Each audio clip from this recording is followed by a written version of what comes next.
The theme for this year's Universal Health Coverage Day is Health for All, Time for Action. Health Minister Dr. Joe Phaahla says South Africa is a step closer to honouring the theme after the adoption of the NHI.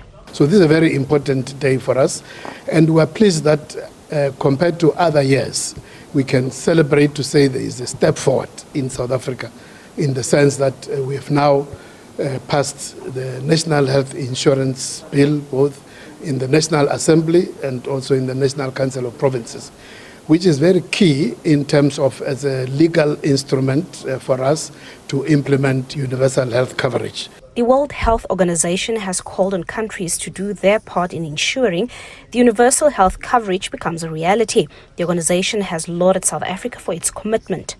It is in this regard that WHO commends the government of South Africa and indeed the National Department of Health for the recent and very successful South Africa Primary Healthcare Conference held in East London, which was aimed at reinvigorating South Africa's commitment to the PHC approach as a strategic component of comprehensive health services in a unified health system within a national health insurance dispensation.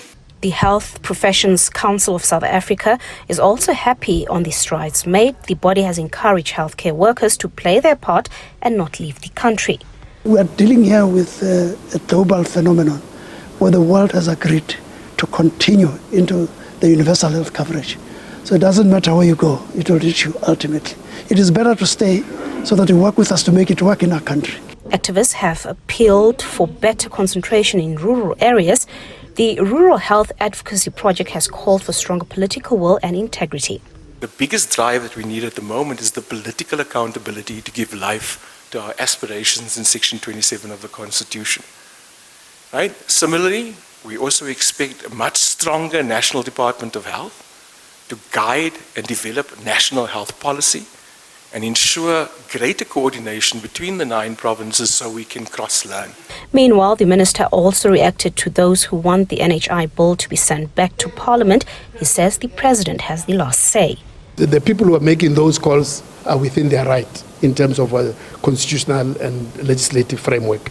But at the end, we leave that to the president to make that decision. Following the concerns raised by those who oppose the NHI, especially some medical aid schemes, civil society hit back. They say that quality healthcare services can no longer be a privilege for only just a few.